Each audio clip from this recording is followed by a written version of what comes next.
ഇന്ന് രാത്രി ഓർപ്പിക്കട്ടെ, ഒരു ദിവസം നമ്മൾ ന്യായാസനത്തിന് മുമ്പിൽ നിൽക്കണം. ഓടിച്ചു പോക. ഇവൻ കൂലി കൊതിച്ചു അവിടെ ചെന്ന് പുള്ളി പ്രവചിച്ചു.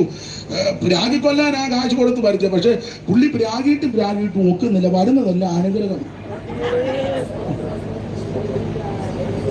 പ്രാകാനാ വരുന്നെങ്കിലും വരുന്നതല്ല. പുള്ളി പ്രാകാൻ കയറി കണ്ണടച്ചു. 3 പോയിന്റ് കയറി കണ്ണടച്ചു പ്രാകാനായിട്ട് വന്ന മുടിഞ്ഞു പോകുമെന്ന് പറയാൻ പറയാ സൂത്ര യാക്കൂബിൽ തിന്മ കാണാൻ. ഇവനൊക്കെ മുടിഞ്ഞു പോകട്ടെന്ന് പറയാനായി വരുന്നത്. പക്ഷെ തിരിക്കുക ദൈവം നാവിനെ തിരിച്ചു. യാക്കോബിൽ തിന്മ കാണുവാനല്ല, ഇസ്രായേലിൽ കഷ്ടത ദർശിപ്പാനില്ല. രാജകോലാകൾ അവരുടെ നടുവിലുണ്ട്. ഇതാ തനിച്ചു പാർക്കുന്ന ജനം ജാതികളുടെ കൂട്ടത്തിൽ എണ്ണപ്പെടുന്നില്ല. യാക്കോബിന്റെ ധൂളിയെ ആർ വർണ്ണിക്കും? അവൻ ഇസ്രായേലിന്റെ കാലാംശത്തെ ഇതൊക്കെയാ പറയുന്നത്. സ്തോത്രം. യാക്കോബേ, നിന്റെ കൂടാരങ്ങൾ, ഇസ്രായേലേ നിന്റെ നിവാസങ്ങൾ എത്ര മനോഹരം. ഇതൊക്കെയായി പറഞ്ഞ ശപിക്കാൻ വന്നത് മുഴുവൻ അനുഗ്രഹം എന്ന് പറഞ്ഞ പുള്ളി സുഭാഷിതം ചൊല്ലി എന്നാ വായിച്ച 23-7 എടുക്ക്. 23:7 23:7. അപ്പോൾ അവൻ സുഭാഷിതം ചൊല്ലി തുടങ്ങിയത്. നമുക്ക് പോകേണ്ടതാണ്. അപ്പോൾ അവൻ സുഭാഷിതം ചൊല്ലി സുഭാഷിതം ചൊല്ലി തുടങ്ങി. സുഭാഷിതം അങ്ങനല്ലേ? ഇനി ഇത് വായിച്ചു, ഇവിടെ വായിച്ചു, അത് വായിച്ചു. അവൻ സുഭാഷിതം അവിടെ സുഭാഷിതം. ഇനി ഇവിടെ വായിച്ചു. കണ്ണടച്ചിരിക്കുന്ന പുരുഷൻ പറഞ്ഞത് വായിക്കും. അവൻ സുഭാഷിതം ചൊല്ലി. അവൻ 3 ഭാഗത്തും സുഭാഷിതം ചൊല്ലി അല്ല. 23:7 23:18 24:3 അല്ലേ?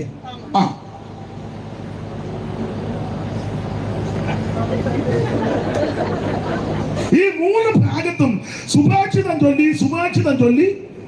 സുഭാഷിതം എന്ന് പറഞ്ഞ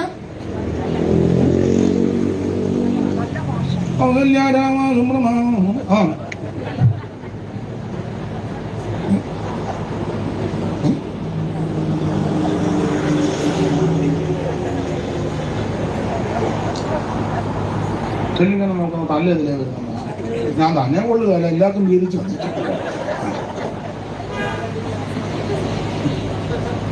ദൈവത്തിന്റെ മഹത്വം. ഈ 3 ഭാഗത്തും സുഭാഷിതം എന്ന് പറഞ്ഞ നല്ല കാര്യമാണ്. സുഭാഷിതം നല്ല കാര്യമാണ്. തിന്മ കൂടെ ഉണ്ട്. കഷ്ടത ദർശിപ്പാനില്ല. ആഭിചാര യാക്കോബിന് പറ്റത്തില്ല. ലക്ഷണമിത്തീസിനോട് ഫലിക്കത്തില്ല. നിന്റെ ദൈവമായ യഹോവയോട് കൂടെ ഇരിക്കുന്നു. ചന്ദന വൃക്ഷം പോലിരിക്കുന്നു. ജലാന്തികയുള്ള ദേവതാരി.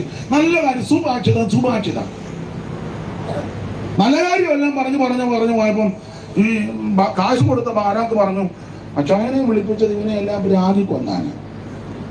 പക്ഷെ അച്ചായൻ ഇവരെയല്ല. ഇന്നത്തെ ശുശ്രൂഷ എന്നാന്നറിയാൻ മേല ജോലിക്കുട്ടി എല്ലാം തെറ്റുക. ഞാനിങ്ങനൊന്നും ശുശ്രൂഷിക്കാനല്ല വന്നത്. പക്ഷെ ഇങ്ങനെ വരിക ദൈവത്തിന്റെ മഹത്വം. അപ്പം അച്ഛാ ഏൽപ്പിച്ച കാര്യം ചെയ്തില്ലല്ലോ. എനിക്കും അറിയാൻ മേല അന്തരീക്ഷം മാറുന്നത്. ഈ നല്ല കാര്യം പറഞ്ഞു പുള്ളി പോകാൻ നേരത്ത് ഒരു പൂള് വെച്ചു. അതാ ബിലിയാമിന്റെ വഞ്ചന. പോകാൻ നേരത്ത് ഒരു പൂള്. ആ പൂള് വായിച്ച് ഇത് 24 അല്ലേ? അപ്പത്തെ ഇവിടെ 23 വായിച്ചു. പിന്നെ അവൻ ഈ സുഭാഷിതം നന്നായിട്ട് മൈക്ക് കൂടെ നന്നായിട്ടൊന്ന് വായിച്ച വിഷയം മനസ്സിലാക്കുന്നുണ്ടോ എന്ന് അറിയട്ടെ. വായന കേൾക്കുമ്പോ അറിയാം. പിന്നെ അവൻ ഈ സുഭാഷിതം അങ്ങനെ വായിക്കുന്നത്. മറ്റു 3 വാക്യത്തിൽ സുഭാഷിതം ചൊല്ലി നല്ല കാര്യമെല്ലാം പറഞ്ഞു പൊള്ളി പോകാൻ നേരത്ത് പിന്നെ അവൻ സുഭാഷിതം ചൊല്ലിയത്. നന്നായിട്ട് വായിക്ക. പിന്നെ അവൻ ഈ സുഭാഷിതം ചൊല്ലിയത്. അങ്ങനെ വായിക്കാം. പിന്നെ അവൻ ഈ സുഭാഷിതവും കൂടെ ചൊല്ലി. അത് മതി. മറ്റു 3 വാക്യത്തിലും സുഭാഷിതം ചൊല്ലി. ദൈവദാസൻ മനസ്സിലായല്ലോ ഞാൻ പറഞ്ഞ ആശയം.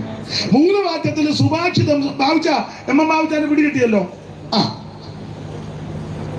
അവന് സുഭാഷിതം ചൊല്ലി പോകുന്ന പോക്കിന് അവൻ ഈ സുഭാഷിതം അത് അവന്റെ മറ്റു 3 ഭാഗത്തും ദൈവം കൊടുത്തതാണ്. ഒടുവിൽ പറഞ്ഞത് അവന്റെതാണല്ലോ ഇപ്പൊ ഇറക്കിക്കൊണ്ടിരിക്കുന്നത്. നിന്റെതൊന്നും ഇതിനകത്ത് ഇറക്കരുത്. ഇത് പത്യവചനമാണ്, ഇത് സത്യവചനമാണ്, ഇത് ദൈവവചനമാണ്. ഇതിനെ മാറ്റുക കോട്ടുക നിന്റെ ഇഷ്ടത്തിന്, നിന്റെ കുടുംബത്തിന്റെ ഇഷ്ടത്തിന്, നിന്റെ അവയുടെ ഇഷ്ടത്തിന് വന്നും ഇത് മാറ്റിക്കോട്ടുന്നതല്ല ദൈവത്തിന്റെ വചനം. ഇതിന്റെ ഒറിജിനൽ പകർപ്പ് അവിടെ ഇരിപ്പുണ്ടെന്ന്. ഇത് വെച്ചാൽ എന്നെ നിന്നെ ന്യായം വിധിക്കുന്നത്. ക്രിസ്തന്റെ മുൻപിൽ നിന്ന് ന്യായം പറഞ്ഞിടുവാൻ, ക്രിസ്തന്റെ മുൻപിൽ നിന്ന് ന്യായം പറഞ്ഞിടുവാൻ പാപിച്ചോപ്പന്മാരും മെത്രമാരച്ചന്മാരും നാസ്തികരും എല്ലാ ആസ്തികരും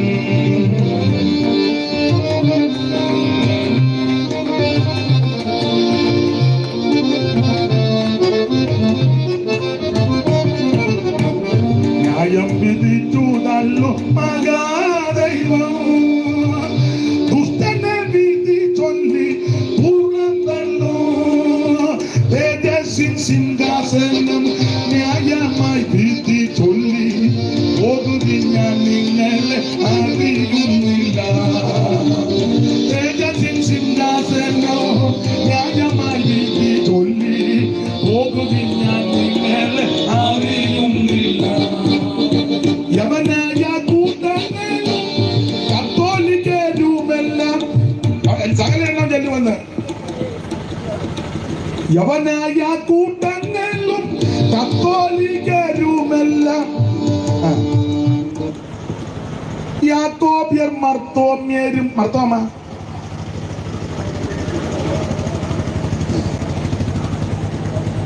യവനായ കൂട്ടങ്ങളും കത്തോലിക്കരുമെല്ലാം യവനായ കൂട്ടങ്ങളും കത്തോലിക്കരുമെല്ലാം യാക്കോബ്യർ മർത്തോമ്യരും പ്രൊട്ടസ്റ്റ് സംഘങ്ങളും assemblies of God, church of God, IPC, Sharon, TPM, ആയിക്കോട്ടെ, നെയ്യേലെ ബനിയേലെ അന്തർദേശീയം അങ്ങനെയുള്ളത് ഇൻഡിപെൻഡന്റ് സകല അതാ പ്രൊട്ടസ്റ്റന്റ് എന്ന് പറയുമ്പോൾ സകല കേസ് ഇതിനകത്ത്. ഇനി നിങ്ങൾ വായിക്കും. യവനായ കൂട്ടങ്ങളും കത്തോലിക്കരുമെല്ലാം യവനായ കൂട്ടങ്ങളും കത്തോലിക്കരുമെല്ലാം യാക്കോബ്യർ മർത്തോമ്യരും പ്രൊട്ടസ്റ്റ് സംഘങ്ങളും നിന്നിടുന്നേരം ന്യായം വിധിച്ചു തള്ളു മഹാദൈവം. അവിടെ നേരമില്ല. ദൈവത്തിന് മഹത്വം. ഇവൻ പോകാമെടുത്ത് ഒപ്പിച്ച പൂള. പിന്നെ ഈ സുഭാഷിതം അവൻ പറഞ്ഞു വേർപാടൊന്നും വേണ്ട, വേർപാടൊന്നും. ഇച്ചിരി കുടിക്കാം, ഇച്ചിരി ആടാം, ഇച്ചിരി ഇടാം, ഇച്ചിരി തേക്കാം, ഇച്ചിരി വടിക്കാം, ഇച്ചിരി ചെരയ്ക്കാം, പിന്നെ ഇച്ചിരി ഇടാം, ഇച്ചിരി ഞാൻ പറയുന്ന മനസ്സിലാകുന്നില്ലേ? അത് മതി. ദൈവത്തിന് മഹത്വം. അടിക്കുന്നതുകൊണ്ട് കുഴപ്പമില്ല, കൺട്രോള്. വലിക്കുന്നതുകൊണ്ട് കുഴപ്പമില്ല, ചുണ്ട് കണ്ടമാനം കറക്കുകയും ചെയ്യരുത്, മൊത്തം വായിക്കരുത്. ഓയിക്കുട്ടിയും കൂടെ പകുതി 2 പോകൻ ഓയിക്കുട്ടിക്ക് 3 എണ്ണം വേവിച്ചാൽ. ദൈവത്തിന് മഹത്വം. വേർപാടൊന്നും വേണ്ടെന്ന്. ഇതാ ബിലിയാമിന്റെ ഉപദേശം, വഞ്ചന. പിന്നെ അവൻ ഈ സുഭാഷിതം ഞാനെല്ലാം വിവരിക്കുന്നില്ല. എനിക്ക് അവിടെയൊക്കെ നിന്ന് നന്നായിട്ട് പറഞ്ഞാൽ കൊള്ളാന്നുണ്ട്. ഞാനങ്ങ് പോവുക. ദൈവത്തിന് മഹത്വം. ഒന്ന് കൈയിന്റെ വഴി. ഇത് എന്നെ കൊണ്ട് ഇതൊക്കെ നോക്കൂ. ബിലിയാമിന്റെ വഞ്ചന, വേർപാടൊന്നും വേണ്ട. പിന്നെ അടുത്ത കക്ഷികളാ കോരകിന്റെ. എനിക്ക് കസേര കിട്ടണം. ഓവർസീറുടെ കസാര, സൂപ്രണ്ടിന്റെ കസാര, ഇന്ത്യൻ പെന്തിക്കോസിലെ കസാര. IPC ആണോ ഏരിയാണോ ഏതായാലും ആയിക്കോട്ടെ, മനസ്സിലാവുന്നുണ്ടല്ലോ.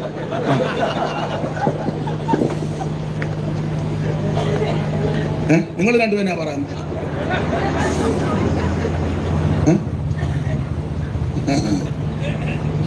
ദൈവത്തിന് മഹത്വം. കോരകന്റെ മത്സരം. ദാതാനും അബീരാമും ബേരത്തിന്റെ മക്കളും രൂബേൻ ഗോത്രത്തിൽ പ്രഭുന്മാരും എല്ലാം കൂടെ മോശയ്ക്ക് പകരവനും വിരോധമായി കൂട്ടം കൂടിയെന്ന് രഹസ്യ കമ്മിറ്റി. ദൈവത്തിന്റെ മകത. അത് 3 കാര്യം ഞാൻ വിവരിക്കാം. എന്റെ വിഷയം അതല്ല, അതുകൊണ്ട് ഞാൻ അതെല്ലാം അങ്ങ് വിടുക. അപ്പൊ ഈ 3ന്റെ കണക്ക് യൂദയുടെ ലേഖനത്തിലുണ്ട്. ഇനി ഓടിച്ചു പോകാം. യൂദയുടെ ലേഖനത്തിലെ പ്രധാനപ്പെട്ട ഒരു പദം സൂക്ഷിക്കുക, സൂക്ഷിക്കണം, സൂക്ഷിക്കണം. 1-ാം വാക്യോ 6-ാം വാക്യോ 13-ാം വാക്യോ 21-ാം വാക്യോ 24-ാം വാക്യം ക്രമത്താലെ വായിച്ച്. 1-ാം വാക്യം, യേശുക്രിസ്തുവിന്റെ ദാസനും യാക്കോബിന്റെ സഹോദരനുമായ യൂദ പിതാവായ ദൈവത്തിൽ സ്നേഹിക്കപ്പെട്ട യേശുക്രിസ്തുവിനായി സൂക്ഷിക്കപ്പെട്ടു. സൂക്ഷിച്ചെന്ന് പറഞ്ഞ 6-ാം വാക്യം മുമ്പേ വായിച്ചത് 6. പിന്നത്തേതിൽ തങ്ങളുടെ വാഴ്ച കാത്തുകൊള്ളാതെ സ്വന്തം വാസസ്ഥലം വിട്ടുപോയ ദൂതന്മാർ മഹാദിവസത്തിന്റെ വിധിക്കായി എന്നേക്കുമുള്ള ചങ്ങലക്കിട്ട് അന്ധകാരത്തിന് കീഴിൽ സൂക്ഷിച്ചു. അവിടെ സൂക്ഷിച്ചു. 13-ാം വാക്യം ഇത് വായിക്കട്ടെ. 13 ഞാൻ കൊടുക്കാം. വൃക്ഷങ്ങൾ തങ്ങളുടെ വൃക്ഷങ്ങളോ 13 എന്നാ മേര് തന്നെ വായിരുന്നു. ചത്തം വേറിട്ടും പോയ വൃക്ഷങ്ങൾ 13 തങ്ങളുടെ നാണക്കേട്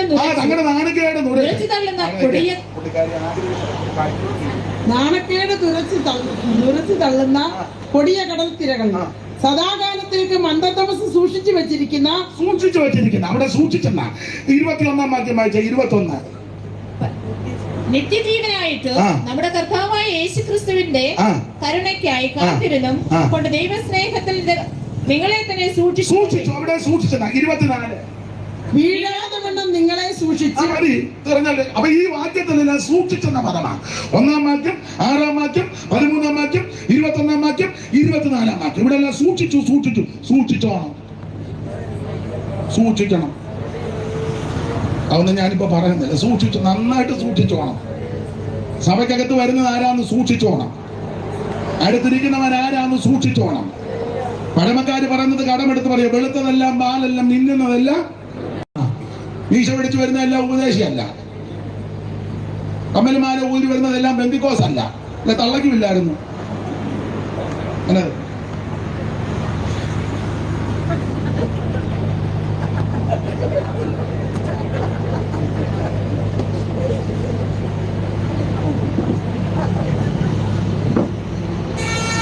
അപ്പൊ ഒരു കാര്യം പറയാ, കമലമാല ഊരിയതുകൊണ്ടല്ല, മീശ പിടിച്ചതല്ല, നന്നായിട്ട് വിവേചിച്ചോണം. അപ്പൊ സൂക്ഷിക്കണം. ആണ്ട് വിവരിക്കുന്നില്ല, ഓടിച്ചു സൂക്ഷിക്കുക. ഇതിലെ പ്രധാന പദമാണ് സൂക്ഷിക്കുക. വളരെ ഈടുത്ത ലേഖനമാ യൂദയുടെ ലേഖനം. ഒരു കാര്യവും കൂടെ പറഞ്ഞ് എടുത്ത വാക്യത്തിലോട്ട് വരണം. ഈ യൂദയുടെ മനോഭാവം ഞാൻ എല്ലായിടത്തും പറയുന്നതാ. യൂദയുടെ മനോഭാവം, നമ്മുടെ മനോഭാവം കൂടെ ഒന്ന് തുലനം ചെയ്തോണേ. യൂദയുടെ മനോഭാവം, നിങ്ങൾ ആ യൂദയുടെ മനോഭാവം ഒന്നാം വാക്യം വായിച്ചേ. യൂദയുടെ മനോഭാവം. യേശുക്രിസ്തുവിന്റെ ദാസൻ. യഥാർത്ഥത്തിൽ ഈ യൂദ യേശുക്രിസ്തുവിന്റെ ആരാ? സഹോദരൻ. ഞാനോ നിങ്ങളോ വല്ലോ ഈ ലേഖനം എഴുതുന്നെങ്കിൽ എങ്ങനെ ആയിരിക്കും എഴുതും? നമ്മുടെ പേരെന്നാ? സാബു. സത്യം പറയാവുള്ളൂ. സാബുവ യൂദയുടെ സ്ഥാനത്തെങ്കിൽ ഈ ലേഖനം എഴുതുമ്പോൾ സാബു എങ്ങനെ ആയിരിക്കും എന്ന് പരിചയപ്പെടുന്നത് സത്യമേ പറയാവൂ. അങ്ങനെ പറയുള്ളൂ. യേശുക്രിസ്തുവിന്റെ സഹോദരനായ യൂദ അങ്ങനെ എഴുതുള്ളൂ. കാരണം അടുത്ത സഹോദരനാ. ഒന്നുകൂടെ കടത്തി പറഞ്ഞാൽ, ഞാനോ നിങ്ങളോ വല്ലമായി ഈ ലേഖനം എഴുതുന്നെങ്കിൽ നമ്മൾ മിക്കവാറും എഴുതാൻ സാധ്യത ദൈവത്തിന്റെ അനിയനായ യൂദ.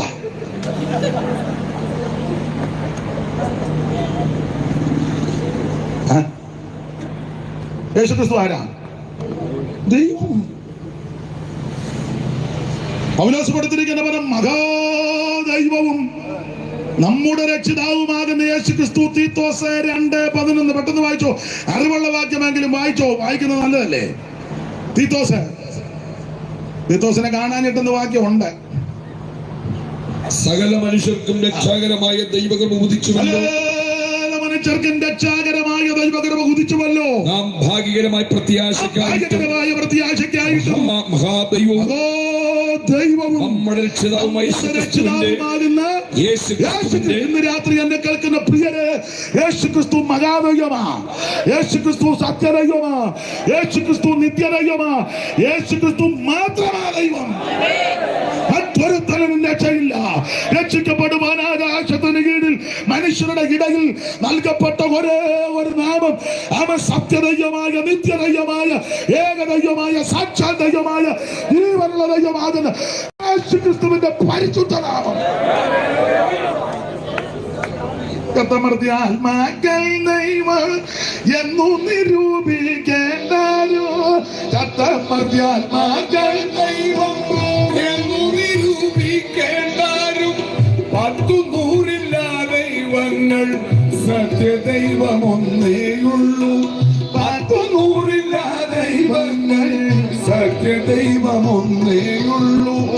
ഏക സത്യദൈവമേയുള്ളൂ. ഭൂവാസികളെ ഏക സത്യദൈവമേയുള്ളൂ. ഭൂവാസികളെ ഏക സത്യദൈവമേയുള്ളൂ. യേശുക്രിസ്തു മഹാദൈവമാണ്. യേശുക്രിസ്തു മാത്രമാ ദൈവം. അത് നമ്മുടെ വിഷയമല്ലെങ്കിലും അപ്പൊ യൂദ ഇന്നത്തെ കാലത്ത് ഞാനോ സാബു ബ്രദറോ വല്ലോ സാബു ബ്രദർ അങ്ങനെ എഴുതുകയല്ല, ഞാൻ എഴുതുകാരനെ അങ്ങനെ എഴുതുകൊള്ളു. ദൈവത്തിന്റെ അനിയനായ കുറച്ചുകൂടെ ക്രെഡിറ്റ് അല്ലേ ഇല്ലേ?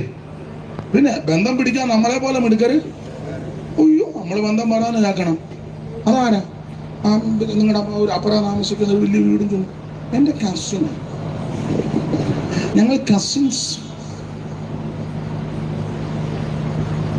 ഒരു ബന്ധവും കാണുകയല്ല, ചുമ്മാ ഇരുന്ന് പറയാം. എൻ്റെ കാരണം ഇച്ചിരി കാശും പുത്തനും ഉള്ളത് കൊണ്ടാണ്. സ്വന്തം അനിയൻ അപ്പുറമുണ്ട്. അതാരാ? പുള്ളി അക്കൗണ്ട് ഇട്ടുണ്ട്, ഇടയ്ക്ക് തരുവില്ല. എന്താ പറയാ, അമ്മയുടെ വയറ്റിൽ നിന്ന് വന്നതിന്. കാരണം അവന് കാശും പിടിപ്പ് വന്നു. അങ്ങനെ കവി പണ്ട് പറഞ്ഞില്ലയോ, സുഖത്തിലുണ്ടാം സഖിമാർ അനേകർ, ദുഃഖം വരുമ്പോൾ പുനരാരുമില്ല. കാശും പുത്തനും ഒക്കെ ഉണ്ട്, ബന്ധത്തിന് ആള് വരുന്നു. ആണെന്ന് ഇവിടെ ഈ കാശുമായിട്ട് വച്ചന തുടങ്ങിയപ്പോൾ കൂട്ടുകാരില്ല ഇഷ്ടം പോലെ. അവൻ മൊബൈൽ മേടിച്ചു കൊടുക്കുന്നു. പിന്നെ നമ്മുടെ ഇല്ല, അവന്റെ പേരും മറന്നു പോയല്ലോ. ഇല്ല, കാശ് ഇഷ്ടം പോലെ. അപ്പനോട് പറഞ്ഞ എൻ്റെ ഇങ്ങനെ തരാം. അപ്പൻ അതെല്ലാം കൊടുത്തു. ഇവന് അതുമായിട്ട് ഇറങ്ങിയപ്പം എല്ലാവർക്കും മനസ്സിലായി ഇവൻ്റെ കാശുണ്ടെന്ന്. ഈച്ച കൂടുമ്പോലെല്ലാം കൂടി സ്തോത്രം. പിന്നെ അവനെ അങ്കിളെ എന്നൊക്കെയാണ് വിളിക്കുന്നത്. അങ്കിള് ഒരു സാറേന്ന് വിളിക്കുമ്പോൾ ഇവനങ്ങ് കളന്ന്. ഇവനെ ഇന്ന് വരെ ആരും സാറേന്ന് വിളിച്ചതൊക്കെ വേറെ. അതെനിക്ക് പോകുന്ന മൈക്കിൽ കൂടെ പറയാൻ പറ്റത്തില്ല. അപ്പൊ കാശ് കഴിവെന്ന് പോണു. Sir, Jacob sir, Sunny sir, Sabu sir. കാശുള്ളത് കൊണ്ടാ. ഇവരും പിള്ളേരുടെ ഭാഷ പറഞ്ഞ കാശ് വീശി. അവൻ ഇവരുമായിട്ട് പോകുന്നു, കറങ്ങുന്നു. Chilli chicken, Chinese. അവനെ ചോദിച്ചു, നിനക്കെന്തുവാ ഇഷ്ടം? അവൻ പറഞ്ഞു, എനിക്ക് ചൈനീസ്. നിനക്കെന്നെ? എനിക്ക് കോണ്ടിനെന്റ്. തെറ്റിയോ?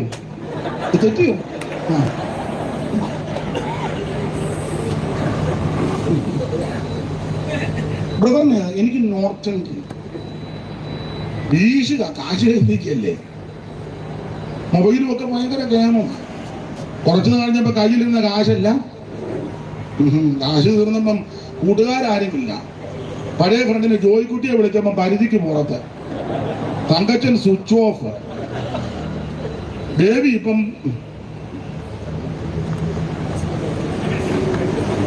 പ്രതികരിക്കുന്നില്ല. സ്തോത്രം. ലില്ലിക്കുട്ടി, നിങ്ങൾ വിളിക്കുന്ന ലില്ലിക്കുട്ടി ഇപ്പോൾ പരിധിക്ക്. മറ്റൊന്നും ലില്ലിക്കുട്ടി അച്ഛ അച്ഛ ഹിന്ദി പറഞ്ഞോണ്ട് വരിക. അച്ഛ ബഹുത്ത് അച്ഛ. എന്തിനായി മാല? തോടാ മാല, മലയാളം മാല. ദൈവത്തിന് മഹത്വം. ഒരുതരമില്ലെന്ന് കൂടെ. കാശും പുത്തനും കൊണ്ട് ആള് കൂടും, ബന്ധവും കൂടും, ശേഷമൊക്കെ കൂടും. അങ്ങനെ ലോകം അങ്ങനെയാണെന്ന്. കാശും പുത്തനുമില്ല, സ്വന്തം അനിയൻ പോലും നിന്നെ ബഹുമാനിക്കത്തില്ല. നിന്റെ സഹോദരങ്ങൾ പോലും. എല്ലാവരുടെയും കാര്യമല്ല കേട്ടോ, ദൈവത്തിന് മഹത്വം. അപ്പൊ യൂദ എഴുതിയപ്പോ യൂദയുടെ മനോഭാവം ഇങ്ങനെ എഴുതിയിരിക്കുന്നത്, യേശു ക്രിസ്തുവിന്റെ ദാസൻ. ദാസൻ എന്നുള്ളത് സെർവന്റ് എന്നുള്ള ആശയമല്ല, അടിമ. ഞാൻ യേശു ക്രിസ്തുവിന്റെ അടിമയാണ്. സെർവന്റിന് ശമ്പളമുണ്ട്, മണിക്കൂർ ടൈമിൽ ഇന്ന ടൈമുണ്ട്, 8-ന് വരിക 5-ന് പോവുക. സെർവന്റിന് മാസ ശമ്പളം അല്ലെ ആഴ്ച കൊടുത്തില്ല, ചോദിച്ച് കിട്ടിയില്ലെങ്കിൽ നാട്ടുകാരോടെല്ലാം പറ അയാൾ ഒന്നും തരാത്തവനാ ഇതുപോലൊരു ഡാഷ് പറ. പക്ഷെ അടിമ അങ്ങനല്ല. അടിമയ്ക്ക് ശമ്പളമൊന്നുമില്ല, സമയമൊന്നും തെറ്റിച്ചിട്ടില്ല. എന്നും യജമാനനാ പ്രതീക്ഷ, യജമാനന്റെ നോട്ടം, യജമാനന്റെ ചിന്ത, യജമാനന്റെ നടപ്പ്, യജമാനന്റെ മുഖഭാവം എല്ലാം ശ്രദ്ധിച്ചും വീക്ഷിച്ചും ഞാൻ നിങ്ങൾ യേശുവിന്റെ അടിമയാണ്. ശമ്പളമല്ല അടിമയാണ്. ഇതാ മനോഭാവം. യേശു ക്രിസ്തുവിന്റെ ദാസൻ. ഒരു കാര്യം ഇവിടെ പറഞ്ഞ ആ ഭാഗം വിടാം. രണ്ടാമത്തെ ആ മനോഭാവം 3-ാം വാക്യം വായിച്ചത്. മനോഭാവം വായിക്കാം 3-ാം വാക്യം. പ്രിയരേ, നമുക്ക് പൊതുവിലുള്ള രക്ഷയെ കുറിച്ച് നിങ്ങൾക്ക് എഴുതുവാൻ വായിച്ച തെറ്റിയില്ലെങ്കിലും നല്ല രീതിയിൽ വായിച്ചു. പ്രിയരേ, നമുക്ക് പൊതുവിലുള്ള അവിടെ നിർത്തരുതെന്ന്. നമുക്ക് പൊതുവിലുള്ള രക്ഷയെ കുറിച്ച് പ്രിയരെ, നമുക്ക് പൊതുവിലുള്ള രക്ഷയെ കുറിച്ച് നിങ്ങൾക്ക് എഴുതുവാൻ സകല പ്രയത്നവും വിശുദ്ധന്മാർ നിൽക്കുന്നേരി. പ്രിയരെ, നമുക്ക് പൊതുവിലുള്ള രക്ഷയെ കുറിച്ച് നിങ്ങൾക്ക് എഴുതുവാൻ സകല പ്രയത്നവും ചെയ്യുകയിൽ വിശുദ്ധന്മാർക്ക് ഒരിക്കലായി പരിമേൽപ്പിച്ച വിശ്വാസത്തിന് വേണ്ടി പോരാടേണ്ടതിന് പ്രബോധിപ്പിച്ചെഴുതുവാൻ ആവശ്യമെന്ന് എനിക്ക് തോന്നി. നമ്മുടെ ദൈവത്തിന്റെ കൃപയെ ദുഷ്കാമവൃത്തിക്ക് ഹേതുവാക്കി ഏകനാഥനും നമ്മുടെ രക്ഷിതാവുമാകുന്ന യേശുക്രിസ്തുവിനെ നിഷേധിക്കുന്ന അപക്വതരായ ചില മനുഷ്യർ നുഴഞ്ഞു വന്നിരിക്കുന്നു. അവരുടെ ഈ ശിക്ഷാദീപ് പണ്ട് തന്നെ എഴുതിയിരുന്നതാണ്. എല്ലായിടത്തും പറയാൻ നേരമില്ല. ആ പദം കണ്ടോ? പ്രിയരെ, നമുക്ക് പൊതുവിലുള്ള രക്ഷ മനോഭാവമാണ്. ഒന്നാമത്തെ മനോഭാവം, ഞാൻ യേശു ക്രിസ്തുവിന്റെ ബ്രദറാന്ന് അല്ലെങ്കിൽ അനിയനാന്ന് പറയാൻ താല്പര്യപ്പെടുന്നില്ല, അടിമയാണ്. യേശുവിന്റെ അനിയനേക്കാൾ ഉപരി ഞാൻ യേശുവിന്റെ, അതാ മനോഭാവം. നമ്മളെല്ലാം യേശുവിന്റെ അനിയനും ചേട്ടനും കളിച്ച് നടക്കുക. പക്ഷെ യൂദാ പറഞ്ഞത് ഞാൻ അനിയനെന്നുള്ള പദവിയേക്കാൾ ഇഷ്ടപ്പെടുന്നത് അടിമയെന്നുള്ള പദവി. രണ്ടാമത്തെ മനോഭാവം ഇതാ എന്ന് പറഞ്ഞാൽ, പ്രിയരെ, നമുക്ക് പൊതുവിലുള്ള രക്ഷ എന്ന് പറഞ്ഞാൽ ഞങ്ങൾ കുടുംബക്കാർക്കൊരു പ്രത്യേക രക്ഷയും കുടുംബത്തിൽ പിറക്കാത്ത നിങ്ങൾക്ക് വേറൊരു രക്ഷ. അല്ലല്ലല്ല, കുടുംബത്തിൽ പിറന്ന ഞങ്ങൾക്കും കുടുംബത്തിൽ പിറക്കാത്ത നിങ്ങൾക്ക് ഒരൊറ്റ രക്ഷ. അത് യേശുവിൽ കൂടി മാത്രം, മറ്റൊരുത്തലിനും രക്ഷയില്ല. എന്താ മനോഭാവമാണ്. ഇപ്പൊ ഈ പെന്തക്കോസ്തിലും എല്ലാം കുടുംബയോഗം വേവിച്ചാൽ എന്ത് ചെയ്യും? കുടുംബയോഗത്തിന് പോയിരിക്കാം. അവിടെ പോയി ഇണച്ചാന്നും പറഞ്ഞിരിക്കുക. എങ്ങനെയാടാ ചുമ്മാ നിർത്തട്ടെ, പോട്ടെ ചിങ്ങം വരെ പോട്ടെന്ന് പറഞ്ഞ പോലെ പോട്ടെ. എടാ, ഇതെല്ലാം വിട്ടേച്ചല്ലേ ഇറങ്ങിയതേ കർത്താവും. ഇപ്പൊ 10 പുത്തനായി പിള്ളേർ അമേരിക്കയിലും കാനഡയിലും പോയി ആ കാക്കക്കേടും പുള്ളുകേടും എല്ലാം മാറി. പണ്ട് കുടുംബക്കാരെ തന്നെ ഇറക്കി വിട്ടതാ. വെന്തിക്കോസിൽ പോയത് കൊണ്ട് വെന്തിക്കോസെ. ഇപ്പൊ പമ്മി അങ്ങോട്ട്. ഞങ്ങൾ പ്രാവിള കുടുംബയോഗം കളിയിച്ച് ഞങ്ങൾ പറങ്കാമൂട്ടി എന്നാ പമ്മെന്ന്.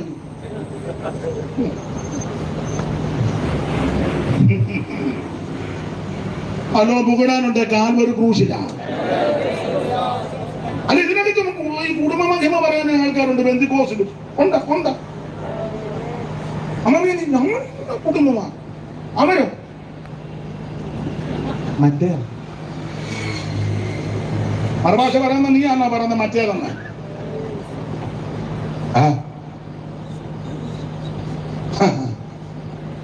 സ്ഥലമൊന്നും ഞാൻ പറയുന്നില്ല. സ്ഥലത്ത് ചെന്നപ്പോ ചോദിച്ചോ അവര് നിങ്ങളുടെ സഭയിലാണോ? എന്നോട് പറഞ്ഞത് അതുപോലെ ഞാൻ പറയാം. എന്നോട് പറയാം, ഓ അതേ മരക്കാന്മാരാണ്.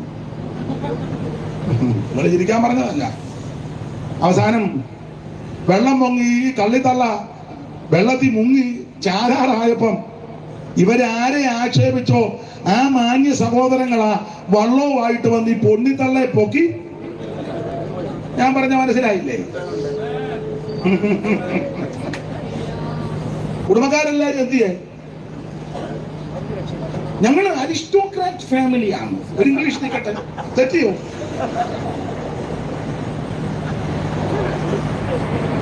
അരിസ്റ്റോക്രാറ്റ് തെറ്റിയോ?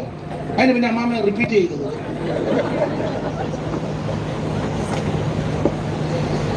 ദൈവത്തിന് മഹത്വം, ദൈവത്തിന് മഹത്വം. ഞാൻ ആ ഭാഗം അങ്ങ് വിടുക. യൂദ പറയുന്നത് ഞങ്ങൾ കുടുംബക്കാർക്കെല്ലാം കൂടെ പ്രത്യേക രക്ഷയല്ല. യാക്കോബ്, യോസെ, യൂദ, ശിമോൻ ഞങ്ങൾ കുടുംബക്കാര്, ഞങ്ങൾക്കെല്ലാം പ്രത്യേക രക്ഷയും കുടുംബത്തിലല്ലാത്ത നിങ്ങൾക്ക് വേറൊരു രക്ഷ അല്ലല്ലല്ല. കുടുംബത്തിലുള്ള ഞങ്ങൾക്കും കുടുംബത്തിലല്ലാത്ത നിങ്ങൾക്കുമെല്ലാം ഒറ്റ രക്ഷയേ ഉള്ളൂ. കർമ്മമാർഗം കൊണ്ടോ പുണ്യപ്രവൃത്തി കൊണ്ടോ ദാനധർമ്മം കൊണ്ടോ നേർച്ച കാഴ്ച കൊണ്ടോ ആചാരം കൊണ്ടോ അനുഷ്ഠാനം കൊണ്ടോ ക്രിയകൾ കൊണ്ടോ പാരമ്പര്യം കൊണ്ടോ മാമൂല് കൊണ്ടൊന്നും നീ രക്ഷപ്പെടത്തില്ല. രക്ഷിക്കപ്പെടാൻ ഒറ്റ മാർഗ്ഗമേ ഉള്ളൂ. യേശുവിനെ രക്ഷകനായി സ്വീകരിക്കണം. യേശു മാത്രമാണ് രക്ഷകൻ. യേശുവല്ലാതെ വേറൊരു രക്ഷകൻ ഇകത്തിലുണ്ടോ പറയുക. മന്നമേ ഇകത്തിലുണ്ടോ പറയുക.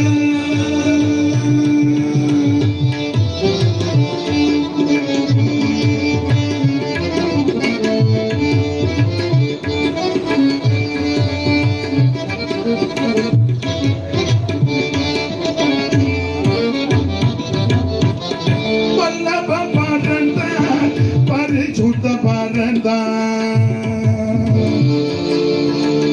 വല്ലഭ പരന്താൻ പരിശുദ്ധ പരന്താൻ വല്ലഭ പരന്താൻ പരിശുദ്ധ പരന്താൻ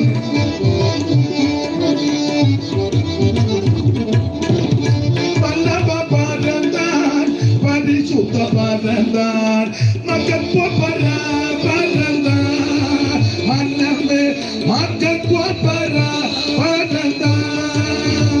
യേശുവല്ലാതെ വേറൊരു രക്ഷകൻ ഇകത്തിലുണ്ടോ പറയുക. മന്നമേ ഇകത്തിലുണ്ടോ പറയുക. ഏക രക്ഷകൻ യേശു ക്രിസ്തു, ഏക നായകൻ യേശു ക്രിസ്തു, ഏക മധ്യസ്ഥൻ യേശു ക്രിസ്തു, ഏക പരിശുദ്ധൻ യേശു ക്രിസ്തു. ദൈവം ഒരുവനേ ഉള്ളൂ. അവ ശ്രദ്ധിക്കുക, യൂദയുടെ മനോഭാവമാ ദൈവത്തിന് മഹത്വം. ഞാൻ യേശുവിന്റെ അനിയനെന്നും ഇഷ്ടപ്പെടുന്നില്ല, അടിമയാണ്. രണ്ട്, ഞങ്ങൾക്കും നിങ്ങൾക്കും എല്ലാം രക്ഷ ഒന്നാണ്. ഇനി എടുത്ത വാക്യത്തോടൊന്ന് കൂറ് പുലർത്തി പെട്ടെന്ന് അങ്ങ് നിർത്താം. 14-15 ഒന്നുകൂടെ വായിര്. ആദാം മുതൽ ഏഴാമനായ ഹാനോക്ക്, ആദാം മുതൽ ഏഴാമനായ ഹാനോക്ക്. ഏഴാമൻ ഹാനോക്ക്. ഞാൻ എപ്പോഴും പറയും ഏഴാമൻ ഹാനോക്ക് എന്ന് പറയാൻ കാരണം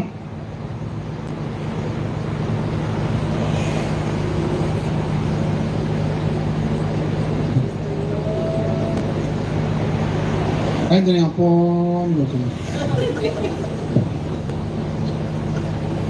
ഏഴാമൻ ഹാനോക്ക്. ഏഴാമൻ ഹാനോക്ക് എന്ന് പറഞ്ഞാൽ ഈ വേദപുസ്തകത്തിൽ പല ഹാനോക്കുണ്ട്. എത്ര ഉണ്ട്?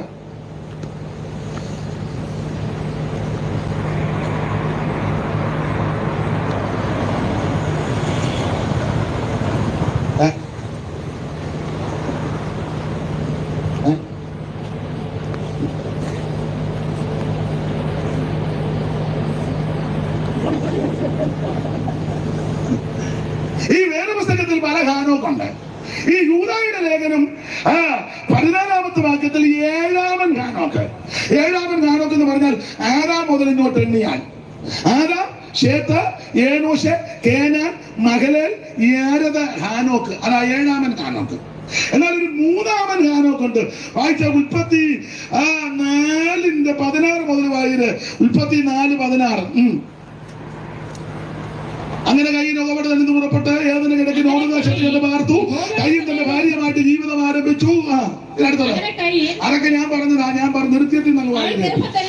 ആയിക്കോട്ടെ, എനിക്കെതിരില്ല. ഞാൻ പറഞ്ഞത് വായിക്കും. അടുത്തത് അതൊക്കെ ഞാൻ വായിക്കണം. അവള് ഗർഭം ധരിച്ചൊരു മകനെ പ്രസവിച്ചെന്ന അത് വായിച്ചാൽ മതി. നിങ്ങൾ ചരിത്രമെല്ലാം കൂടി കണ്ടുപിടിച്ചു മതി. ഒന്ന് ഗർഭം ധരിച്ചാൽ മതി. അവൾ ഗർഭം ധരിച്ച് ഹാനോക്കിനെ പ്രസവിച്ചു. അതാ ഗർഭം ധരിച്ച്. അപ്പൊ ഇത് ഏത് ഹാനോക്ക? ഇത് കയീന്റെ മകൻ ഹാനോക്ക്. അപ്പൊ ഏതാ കയീൻ, ഹാനോക്ക്. ഇത് മൂന്നാമൻ ഹാനോക്ക്. മനസ്സിലാക്കുന്നുണ്ടോ? ഉണ്ടോ? യൂദാ പറഞ്ഞിരിക്കുന്നത് ഏഴാമൻ ഹാനോക്ക്. അത് ആദാം, ശേത്ത്, ഏനോശ്, കേനാൻ, മഹല്, യാരദ്, ഹാനോക്ക്. അത് 5-ാം അധ്യായത്തിൽ രേഖപ്പെടുത്തിയിട്ടുണ്ട്. ആ 4ന്റെ ഓടിൽ ഈ കണ്ണിക വായിക്കും. ഏതാണ് കൈ എന്റെ ചൂണ്ടുവരലേക്ക് നടന്നായിരുന്നു. ആദാം തന്റെ ഭാര്യയുമായിട്ട് ജീവിതം ആരംഭിച്ചു. അവൾ ആ ഗർഭം ധരിച്ചൊരു മകനെ പ്രസവിച്ചു. കയീൻ കൊന്ന ഹാബേലിന് പകരം ദൈവം എനിക്കൊരു സന്തതിയെ തന്നു എന്ന് പറഞ്ഞ് അവന് ശേത്ത് എന്ന് പേരിട്ടു. ശേത്തിന് മകൻ ജനിച്ചു. അവന് ഏനോശ്. അക്കാലത്ത് യഹോവയുടെ നാമത്തിലുള്ള അപ്പം ആദാം, ശേത്ത്, ഏനോശ്. ഈ ഭാഗം ഇങ്ങോട്ട് വായിക്കുമ്പോൾ ആദാം, ശേത്ത്, ഏനോശ്, കേനാൻ, മഹല്, യാരദ്, ഹാനോക്ക്. ഇവിടെ 21 ഹാനോക്കല്ലേ? ഹാനോക്കിന് 65 വയസ്സായി. ആയിക്കോട്ടെ. അപ്പൊ ശ്രദ്ധിക്കുക, ഇത് 7-ാമൻ ഹാനോക്ക്. അപ്പോൾ 3-ാമൻ ഹാനോക്ക് കയീന്റെ മകൻ, 7-ാമൻ ഹാനോക്ക് ശേത്തിൽ നിന്നുള്ള വംശം. ഇപ്പൊ എത്ര ഹാനോക്കായി? 2 വേണോ 3 വേണോ? പറ, ഇപ്പൊ തരിക, ഉടനെ തരിക.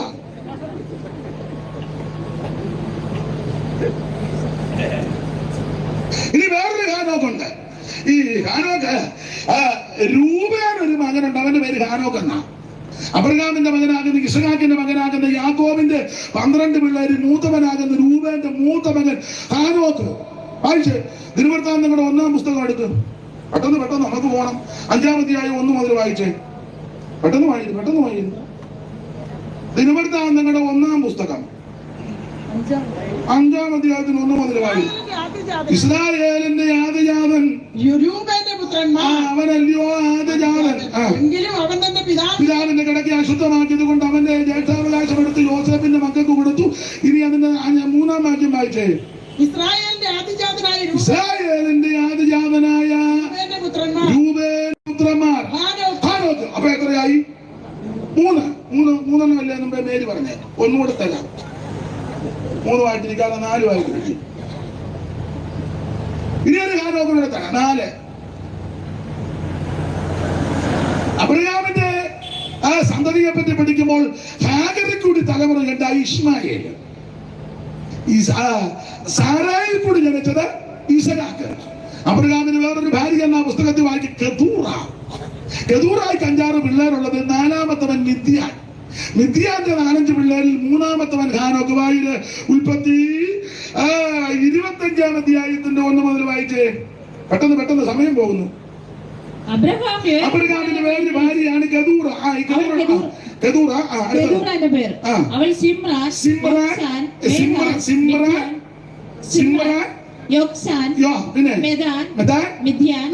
മിദ്യാൻ 4-ാമത്തവനാ. ഇനി താരം മിദ്യാന്റെ പുത്രന്മാരെന്ന് വായിച്ചേ. ഇവിടെ മിദ്യാന്റെ പുത്രന്മാർ. ആരൊന്നും വേണ്ടത്? മിദ്യാന്റെ പുത്രന്മാർ. 4-ാം വാക്യമല്ലേ? പുള്ളിക്കാരിക്ക് ഒരു വിടവ് കൊടുക്കട്ടെ. മിദ്യാന്റെ പുത്രന്മാർ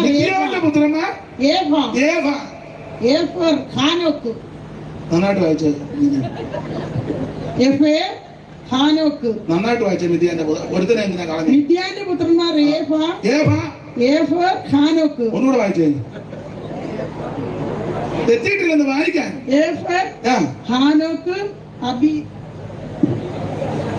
അപ്പൊ ഇവിടെ ഒരു ഹാനോക്കിനെ കണ്ടു. മിദ്യാന്റെ മകൻ ഹാനോക്ക്. ഇപ്പൊ എത്ര ഹാനോക്കായി? അപ്പൊ പല ഹാനോക്ക് വേദപുസ്തകത്തിൽ ഉള്ളത് കൊണ്ടാ യൂദ ക്ലിയർ ആക്കിയത് 7-ാമനായ ഹാനോക്ക്. അപ്പോൾ 14-ാം വാക്യത്തിൽ യൂദ 14 ഒന്നുകൂടെ വായിച്ചോ. യൂദ 14 ഓടിച്ചു നിർത്താം.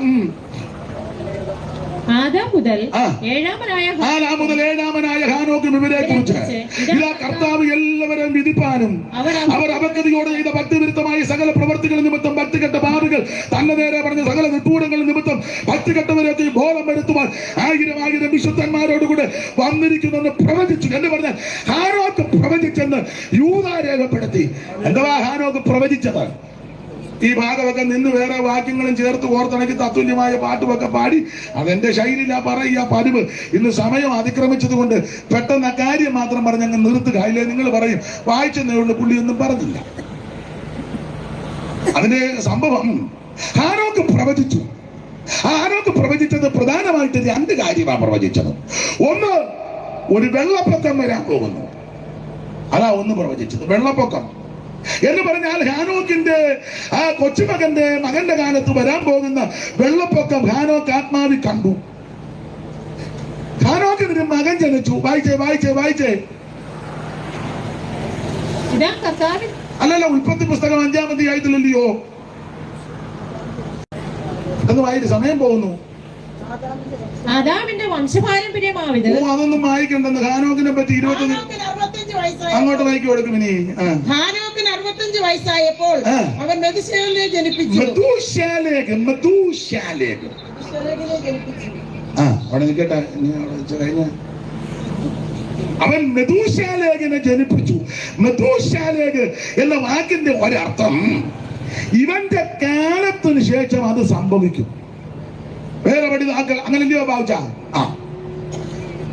എന്ന് പറഞ്ഞാൽ മെഥൂശയിലേക്ക് ജനിച്ചപ്പോൾ ഹാനോക്ക് ഒരു വെളിപ്പാട് കണ്ടെന്ന ഒരു ഭീകരമായ വെള്ളപ്പൊക്കം വരുന്നു. ആ വെള്ളപ്പൊക്കം ആത്മാവിൽ കണ്ടു. മെഥൂശാലേക്ക് ജനിച്ചു. പേരിട്ടു മെഥൂശാലേക്ക് എന്ന് പറഞ്ഞാൽ ആ വെള്ളപ്പൊക്കം ഇവന്റെ കാലത്തിന് ശേഷം. വെള്ളപ്പൊക്കം ആരുടെ കാലത്തായിരുന്നു? ഉറക്കെ പറ. നോഹയുടെ കാലത്ത്. നോഹയ്ക്ക് എത്ര വയസ്സുള്ളപ്പോ? 600.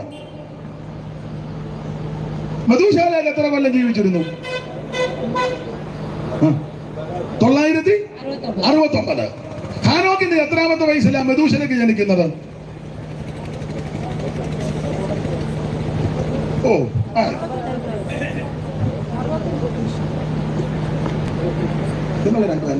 വായിക്കാം. 65 വയസ്സായപ്പോൾ മെഥൂശാലേക്ക് ജനിപ്പിച്ചു. ഈ മെഥൂശാലേക്കിന്റെ എത്രാമത്തെ വയസ്സിലാ ലാമേക്ക് ജനിക്കുന്നത്? വായിക്കും. ഹാനോക്ക് 300 സംവത്സരം ദൈവത്തോട് കൂടി നടന്നു. അതൊക്കെ നടന്നോട്ടെന്ന്. കൊച്ചി എനിക്കത് എത്ര വർഷമാണ്? മെഥൂശാലേക്കിന് 187 വയസ്സായപ്പോൾ അവൻ ലാമേക്കിനെ ജനിപ്പിച്ചു. 187. ലാമേക്കിന്റെ എത്രാമത്തെ വയസ്സിലാണ് നോഹ ജനിക്കുന്നത്? ലാമേക്കിന് 112 വയസ്സായപ്പോൾ 182 വയസ്സായപ്പോൾ അവനൊരു മേടിച്ചതാണോ അതോ വായിച്ചു?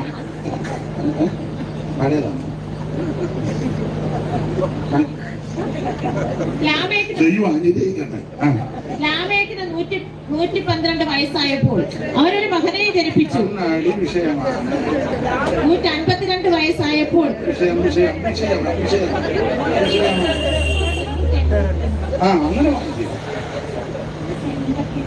182. അപ്പൊ ലാമേക്കിന് 182 ആയപ്പോ ആര് ജനിച്ചു? മെഥൂശാലേഖന് എത്ര വയസ്സായപ്പോൾ ലാമേക്ക് ജനിച്ചു? 157 വയസ്സ്.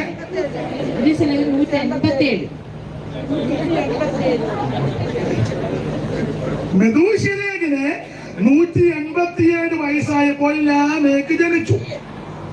ലാമേക്കിന് 182 വയസ്സായപ്പോൾ നോഹ ജനിച്ചു. നോഹയുടെ കാലത്ത് ആ വെള്ളപ്പൊക്കം നോഹയ്ക്ക് എത്ര വയസ്സുള്ളപ്പോൾ? അപ്പൊ 600 കൂടെ ഈ രണ്ട് പ്രായവും കൂടെ ചേർക്കണം. 187 182. ഇങ്ങോട്ട് നോക്ക്. 187 182 എത്ര മോളെ പഠിക്കുന്നത്? കൂട്ടാൻ പറ്റുമോ? ഇല്ല. കൂട്ടാൻ പറ്റുമോ? 187 182 187 182 7 2 9 8 8 16 4 ചിട്ട് 1 1 1 2 2 1 3. അപ്പൊ 369.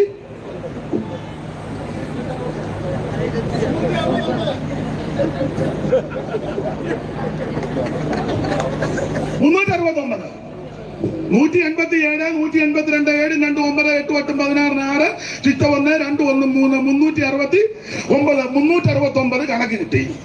നോഹയുടെ 600-ാമത്തെ വയസ്സിൽ വെള്ളപ്പൊക്കം. അപ്പൊ 600 369 969. മെഥൂശാലേഖിന്റെ ആയുഷ്കാലം. മെഥൂശാലേഖ് മരിച്ചപ്പം വെള്ളപ്പൊക്കമായി.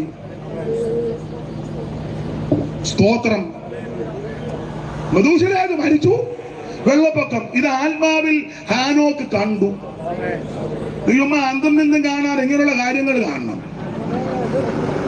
പാമ്പ് തറ കൂടിയിരിക്കുന്നു, പരുന്ത് വട്ടമിട്ടിങ്ങനെ പറക്കുന്നു. വെട്ടുപോക്ക് ഞങ്ങളുടെ ഗേറ്റിന്റെ അവിടെ നിൽക്കുന്നു. കൊമ്പനാന കൊമ്പും കുളിക്കും. ഇങ്ങനെ ചുമ്മാ വിച്ചുമ്പേയും പറയാതെ നീ ദൈവത്തിന് മഹത്വം. ആനോക്ക് ആത്മാവിൽ ഇത് കണ്ടു വെള്ളപ്പൊക്കം. രണ്ടാമത് കണ്ടത് വെള്ളപ്പൊക്കം നോഹയുടെ കാലത്താണ്. നോഹ പ്രസംഗിച്ച് ഒറ്റവർത്തം ഗുണപ്പെടുന്നില്ല. അതിന് മുഴുവൻ പ്രസംഗം രാത്രി ചെന്ന് പെട്ടകം പണി. എല്ലാവരും ഒന്നും ഗുണപ്പെട്ടില്ല. പക്ഷെ പുള്ളിയുടെ കുടുംബം ഇതിനകത്ത് കയറി. നോഹ വാദോരാന്ന് പറഞ്ഞപ്പോ പിള്ളേരെല്ലാം പറഞ്ഞു വട്ടാടാന്ന് പറഞ്ഞു. വട്ടാ കളവന് പോഷനാണ് ഇയാളയ്യോ തലയിൽ സ്ക്രൂ അയഞ്ഞു. കൊച്ചുങ്ങൾ പറയാം ഇച്ചിരി ഇളക്കം ഉണ്ടെന്നാ തോന്നുന്നു. പോഷനാണ് ഇയാളയ്യോ തലയിൽ സ്ക്രൂ അയഞ്ഞു. നട്ടുച്ചയ്ക്ക് അർദ്ധരാത്രി വരെ വന്നി പൊട്ടനല്ലാതെ വല്ലോരും ചൊല്ലുമോ? പിള്ളേര് പറയാം ഉറക്കക്കുറവ് മൂലം വന്ന കറക്കമാണ്. അതുകൊണ്ട് ഉറക്കമൊന്നുമില്ലടാ, അതിന്റെ ഇളക്കമാണ്. ഉറക്കക്കുറവ് മൂലം വന്ന കറക്കമാണ്. അതുകൊണ്ട് 1-2 എണ്ണ തേച്ച് കുളിച്ച ചെറുപറ പറയുന്നതും മാറും. കണ്ടമർത്തിരോടെല്ലാം മുങ്ങിച്ചാകുമെന്ന് ഇയാൾ തൊണ്ട വീണ്ടുളറിനാൽ ഉണ്ടാമോ ജലപ്ലാവം വെള്ളപ്പൊക്കം. മണ്ടയിൽ തലച്ചോറ് വേണ്ടേ മനുഷ്യനായാൽ കുണ്ടാമണ്ടി വല്ലതും ഉണ്ടാകും മിണ്ടാതിന്. ഇതെല്ലാം കേട്ടിട്ട് നോവയ്ക്കൊരു ദൈവം പറഞ്ഞതല്ലേ, എടാ വെള്ളം പൊങ്ങുമ്പോവും വെള്ളപ്പൊക്കത്ത് ഞാൻ ഇവനെയെല്ലാം കൊല്ലും, ഇവനെല്ലാം ചാകും. നീ രക്ഷപ്പെടാനൊരു മാർഗം ഒരു പൊട്ടകം 300 മുഴം നീളവും 50 മുഴം വീതിയും 30 മുഴം ഉയരവും ഏകമാവായനോ 3 തട്ടും പല കോഷ്ടങ്ങളുമായിട്ടൊരു പെട്ടകം സർജരസ ചാന്ത് കൊണ്ടൊക്കെ ക്രമപ്പെടുത്തി വിളിച്ചു പറയണം വെള്ളപ്പൊക്കം വരുന്നുണ്ട്, ഓടി വന്ന് ഇതിനകത്ത് കയറണം. ഒറ്റയൊരുത്തം പോലും കയറിയില്ല. അവൻ പുറജാതിയിൽപ്പെട്ടവർ വെളിയിലുള്ളവര്. പക്ഷെ നോഹയുടെ കുടുംബം ഇതിനകത്തൊക്കെ കയറി. മൊത്തം എത്ര പേരാ? പിന്നെ മറ്റു ജാതികൾ ഇടജാതിയും മൃഗജാതിയും പറവജാതിയും എല്ലാം ഒരു ജാതി മാത്രം കയറിയില്ല. ഏതാ? ഏതാ? പിന്നെ നോഹയും മനുഷ്യജാതിയല്ലേ.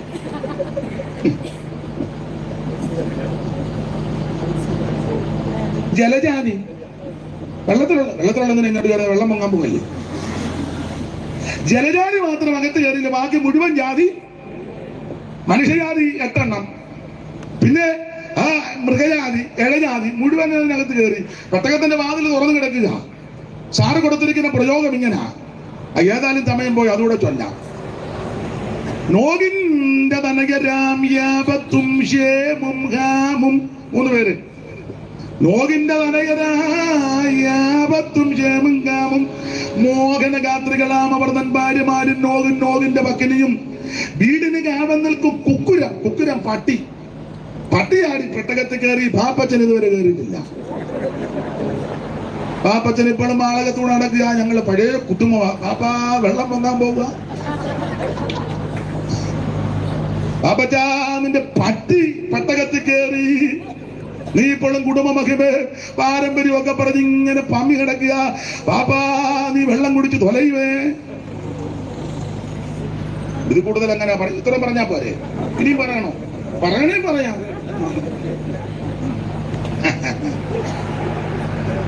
വീടിന് കാവൽ നിൽക്കും കുക്കുരം പട്ടിയകത്ത് കയറി. പെട്ടകത്തിനകത്ത് ടൈഗർ അകത്ത് കയറിയുടെ. നീ ഉമ്മ ടൈഗറിന് എല്ലും മേടിച്ചാലെല്ലാം ടൈഗർ പറഞ്ഞ പോടാ പാപ്പാ നിന്റെ എല്ലൊന്നും എനിക്ക് വേണ്ട.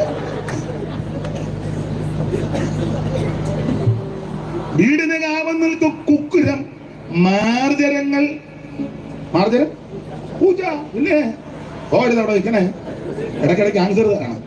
ഒരു മാർജാരൻ മനം ഊരാത്രിയിൽ തേടി നടക്കുന്ന ചാടിക്കറവില്ല. പഠിച്ചിട്ടില്ലേ? മറന്നു പോലെ പരവശനപ്പോൾ മിയാവൂ. അപ്പോൾ ആ കുക്കുരം പട്ടിയകത്ത് കയറി. പാപ്പച്ചൻ കയറിയിട്ടില്ല. പിന്നെ മാർജരൻ എന്ന് പറഞ്ഞ പൂച്ച. എന്റെ പൂച്ചയാ. എന്തുവാ പേര്? അവിടെ പേര് ഉസ്സി. ഉസ്സി അകത്ത് കയറി. ഇതുവരെ അവളിപ്പോഴും ബിരിയോ മടിച്ച് കണ്ണു മെഴുകി പൊട്ടും തൊട്ട് കുലുസും ജലജാലയും പിണ്ടിച്ച. പിന്നെ ലിപ്റ്റിക്കും. അമ്മാമ്മയ്ക്ക് ഞാൻ പറഞ്ഞ കാര്യം പിടികിട്ടില്ലേ? ഇല്ലേ? അത് മതി. ബ്ലസി നിന്റെ മുസി പെട്ടകത്തിൽ കയറി. ബ്ലസിയെ അവളിപ്പോഴും നടക്കുക തത്തി. ഇതിനകത്ത് മാർജരം കയറിയെന്ന്. വീടിന് കാമം നിൽക്കും കുക്കുരം മാർജരങ്ങൾ. ആടുമാട കന്നുകാലികൾ ഇത്യാദിയും കാട്ടിലെ മൃഗങ്ങളാം കേസരി ദന്താവളം ആന കയറി എത്തി അവറാത്തിന് ഇതുവരെ വന്നില്ല.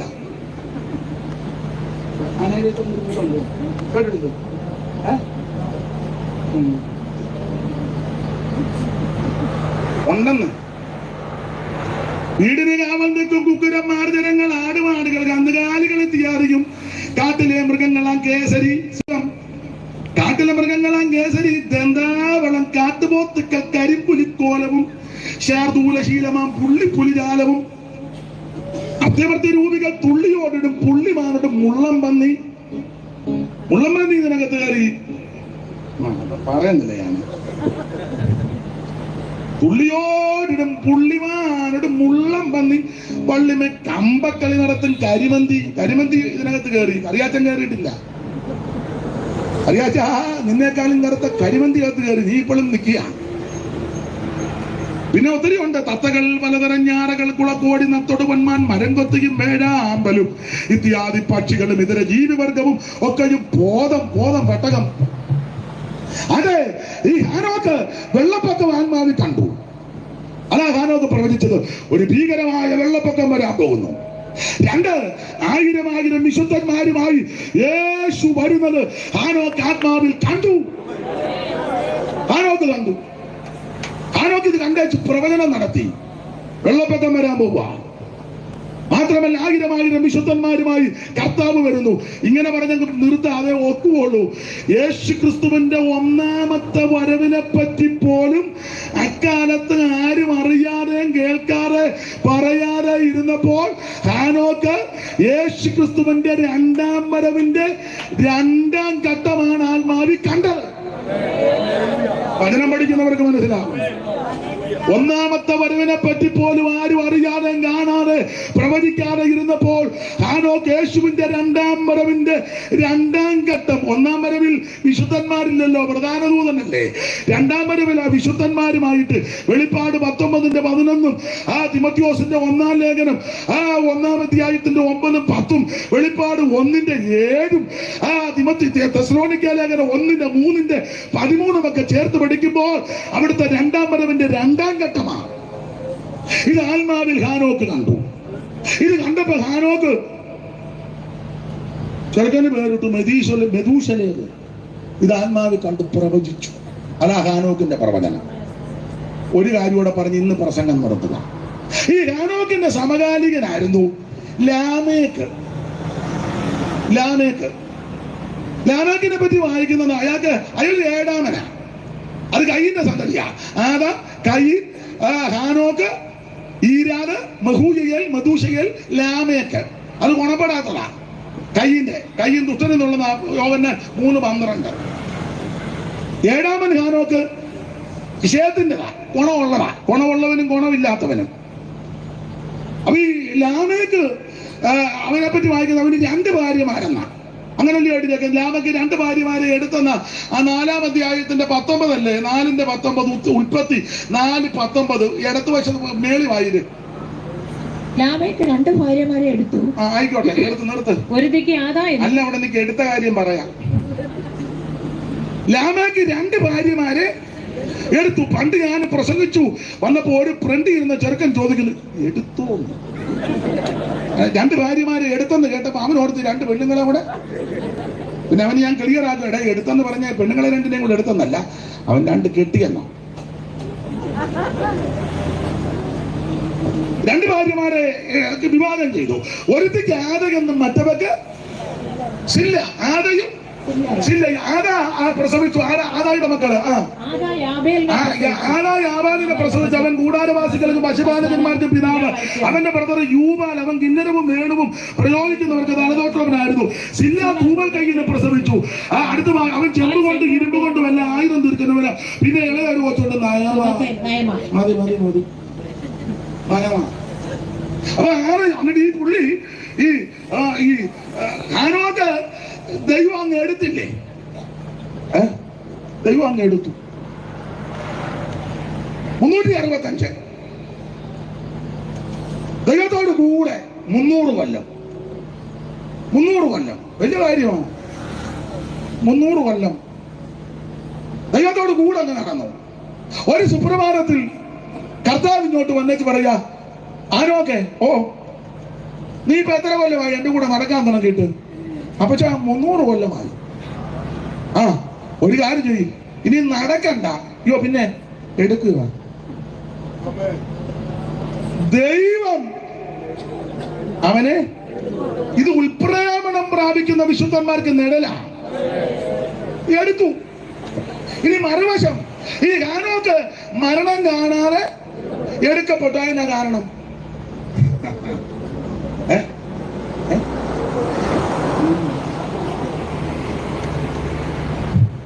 ഹാനോക്ക് മരണം കാണാതെ എടുത്തു, മരണം കണ്ടില്ല. അതിന് കാരണം പറയാം. ഒരു കാരണം, ഈ ലാമക്ക് ഭാര്യമാരോട് വീരസ്യം പറഞ്ഞു. എന്തുവാ വീരസ്യം? ലാമക്ക് തന്റെ ഭാര്യമാരോട് വായില് ലാമക്ക് തന്റെ ഭാര്യമാരോട് പറഞ്ഞത് ആദായും സില്ലയുമായുള്ളവര് എന്റെ വാക്ക് കേടാനും കേൾക്കാനില്ല. അതുകൊണ്ടായിരിക്കാം നിങ്ങളെങ്കിലും എന്റെ വാക്ക് പിന്നെ എന്റെ ഭാര്യമാരെ എന്റെ വചനത്തിന് ചെവി തരുവിനടുത്തത് എന്റെ മുറിവിന് പകരം ഞാനൊരു പുരുഷനെയും എന്റെ പരിക്കിന് പകരം ഒരു യുവാവിനെയും കൊല്ലും. ഒരുത്തനെ ഞാൻ കൊല്ലും എന്ന് പറഞ്ഞാൽ എനിക്കൊരുത്തൻ മുറിവുണ്ടാക്കി, എനിക്കൊരുത്തൻ പരിക്കുണ്ടാക്കി. അത് മറ്റാരുമല്ല, ഹാനോക്ക്. അതങ്ങനെ അത് പറയാം. ഇവൻ 2 ഭാര്യമാര്, ആദയും സില്ലയും, 4 പിള്ളേര്, യാവാല്, യൂവാല്, തൂബക്കയിൻ, പെങ്ങള്, നയമ. പിള്ളേര് ഭയങ്കര കഴിവുള്ളവൾ, അസാധ്യ കഴിവാ. എങ്ങനെ കഴിവ്? അയ്യോ, ഒരുത്തം കൂടാരവാസികൾക്കും പശുപാലകന്മാർക്കും എന്ന് പറഞ്ഞ് ഇവൻ ടെന്റ് മേക്കറാ. ആരാ? ലാമക്കിന്റെ മൂത്ത മകൻ കൂടാരവാസി എന്നല്ലേ എഴുതിയേക്കുന്നത്? അതാ ടെന്റ് മേക്കർ. തെറ്റിയോ? ഇവൻ ടെന്റ് അടിച്ച കാര്യങ്ങൾ നടത്തുന്നത്. നമുക്കാണ് 40 അടി 60 അടി നീളോ 30 അടി വീതിക്ക് ഒരു ഹോള്, ജാതം പെടാത്തൊരു തള്ളേ തോത്രം പെടാത്തൊരു വല്യപ്പനും. ഒരു വശം പൊട്ടിയ നമ്പറിട്ട് കമത്തിട്ട് നമ്മൾ തീ കത്തിക്കാം. ഇതെന്താ കത്തുകയില്ല, തള്ളയോട്ട് ബലപ്പെടുകയില്ല. അന്നേരം അവൻ അപ്പുറം കൊട്ടാരക്കരയിലും കോഴിക്കോട്ടും കോയമ്പത്തൂരും ടെന്റ് അടിച്ച്, മനസ്സിലാകുന്നില്ലേ? ഭയങ്കര ആള് ടെന്റ് മേക്കർ, ഭയങ്കര കഴിവാ പിള്ളേർക്ക്. അത് യാവാല്, അവന്റെ ബ്രദർ യൂവാല്. യൂവാൻ അവനാണെങ്കിൽ കിന്നരവും വേണുവും പ്രയോഗിക്കുന്നവർക്ക് അസാധ്യമായിട്ട്. ഇവരൊക്കെ പിന്നെ മര്യാദ ഒരെണ്ണം വെച്ചോളൂ, ചെല്ലുന്ന 4 5 വെച്ചു.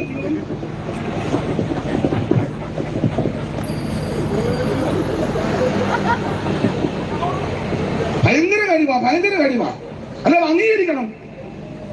അസാധ്യ കഴിവാ ആണെന്ന്. കിന്നരവും വേണുവും പ്രയോഗിച്ചത്. വേണു നമ്മുടെ അപ്പുറത്തെ അല്ല. ഭയങ്കര കഴിവാ. പിന്നെ സില്ലായിയുടെ മകനാണ് തൂവൽക്കൈൻ. അവന്റെ കഴിവ് ചെമ്പ് കൊണ്ടും ഇരുമ്പ് കൊണ്ടും അവൻ ഗുണ്ടായിസം, ഇടികത്താൻ, നെഞ്ചക്ക്, വടിവാള്, നാടൻ ബോംബ്, മുളകോടി പ്രയോഗം, ട്യൂബ്ലൈറ്റ്, ബൾബ്, മലപ്പുറം കത്തി, കൊടുവാള്, ചുരിക. ഭയങ്കര കഴിവാ പിള്ളേർക്ക്. അപ്പൊ ഈ ലാമക്ക് ഭാര്യമാരോട് പറയാ, എനിക്ക് മുറിവ് വരുത്തിയ ഒരുത്തനുണ്ട്, അവനെ ഞാൻ കൊല്ലും. മുറിവ് വരുത്തിയത് മറ്റാരുമല്ല, ഹാനോക്ക്. ഹാനോക്ക് ശുശ്രൂഷിച്ചു, പ്രവചിച്ചു. എന്തുവാ പ്രവചിച്ചത്? അത് യൂദാ രേഖപ്പെടുത്തിയിട്ടുണ്ട്. 6 മുതൽ 7 ഹാനോക്കും ഇവരെ കുറിച്ച് കർത്താവ് എല്ലാവരെയും വിധിക്കും. ലാമക്കെ നിന്നെ വിധിക്കും, ഉണ്ടായിസം കാണിക്കുന്നവനെ നിന്നെ ദൈവം വിധിക്കും, ഇരുമ്പ് കൊണ്ടും ചെമ്പ് കൊണ്ടും ആയുധമുണ്ടാക്കുന്ന നിന്നെ ദൈവം വിധിക്കും, സഭയ്ക്കകത്ത് അടി ഉണ്ടാക്കുന്ന നിന്നെ ദൈവം വിധിക്കും, സ്തോത്രം, സഭയിൽ കിടന്ന് പ്രശ്നമുണ്ടാക്കുന്ന നിന്നെ ദൈവം വിധിക്കും, 2 3 ഭാര്യമാരുള്ള നിന്നെ ദൈവം വിധിക്കും. സ്തോത്രം. കർത്താവ് എല്ലാവരെയും വിധിപ്പാനും അവർ അപക്വതയോടെ ചെയ്ത ഭക്തിവിരുദ്ധമായ സകല അപ്പൊ ഇതെല്ലാം കൊണ്ട് തെളിച്ചു പറഞ്ഞപ്പോൾ ലാമക്കിന് മുറിവുണ്ടായി, ഇവന് ഹൃദയത്തിന് കുത്തുണ്ടായി. അപ്പൊ കുത്തുണ്ടായി അനുദപിച്ചതല്ല. ഇവൻ പറഞ്ഞു, എന്നെ ഇങ്ങനെ ഉപദ്രവിച്ചവനെ ഞാൻ കൊല്ലും. ഹാനോക്കിനെ കൊല്ലുമെന്ന് അത് സ്വർഗം അങ്ങ് കേട്ടു, ഹാനോക്ക് കേട്ടില്ല. അത് ഇവൻ പെമ്പളമാരോടാ പറഞ്ഞ കൊല്ലുമെന്ന്, സ്വർഗം കേട്ടു. കൊല്ലാനായിട്ട് പിള്ളേർക്ക് കഴിവുള്ള പിള്ളേരാ, അവന്റെ ഇരുമ്പും ചെമ്പിന്റെ ആയുധമൊക്കെ ഉണ്ട്. അപ്പോൾ ഹാനോക്കിനെ കൊല്ലാൻ ലാമക്ക് ഇങ്ങനെ തക്ക നടന്നപ്പോ തമ്പുരാൻ അവന്റെ വെറുതെ വിടുമോ? തമ്പുരാൻ ഒരു സുപ്രഭാതത്തിൽ വന്നേച്ച് പറഞ്ഞു, മോനെ ഹാനോക്ക്, ഓ നീ ഇപ്പൊ എത്ര കൊല്ലമായി എന്റെ കൂടെ നടക്കുന്നത്? 300 കൊല്ലം. ഒരു കാര്യം ചെയ്തോ, ഇനി നീ നടക്കണ്ട, ഞാൻ നിന്നെ അങ്ങ് എടുക്കുക. എഴുതിയിട്ടില്ലെങ്കിലും മൗനമായി പഠിച്ചാൽ അതിന്റെ ആശയമത, ഒരുത്തൻ നിന്നെ കൊല്ലാനിരിക്കുക, ഇരുമ്പിന്റെ ചെമ്പിന്റെ ആയുധമൊക്കെ തീർത്തു വെക്കുന്നുണ്ട്, നിന്നെ അവൻ കൊല്ലാനിരിക്കുക. പക്ഷെ അവന്റെ കയ്യിൽ ഞാൻ നിന്നെ വിട്ടുകൊടുക്കത്തില്ല, കാരണം നീ എന്റെ കൂടെ നടന്നവനാ. ഈ ദുഷ്ടലോകത്തിൽ യേശുവിനെ രക്ഷിതാവായി സ്വീകരിച്ച് സ്നാനപ്പെട്ട് അഭിഷേകം പ്രാപിച്ച് വേർപാട് പാലിച്ച് വിശുദ്ധ ജീവിതം നയിക്കുന്ന നിന്നെ ദൈവ ശത്രുവിന്റെ കയ്യിൽ കൊടുക്കത്തില്ല. നിന്റെ സന്തതിയെ ദൈവ ശത്രുവിന്റെ കയ്യിൽ കൊടുക്കത്തില്ല. ഇന്ന് രാത്രി നിന്നെ വിടുവിക്കുന്ന ഒരു ദൈവമുണ്ട്.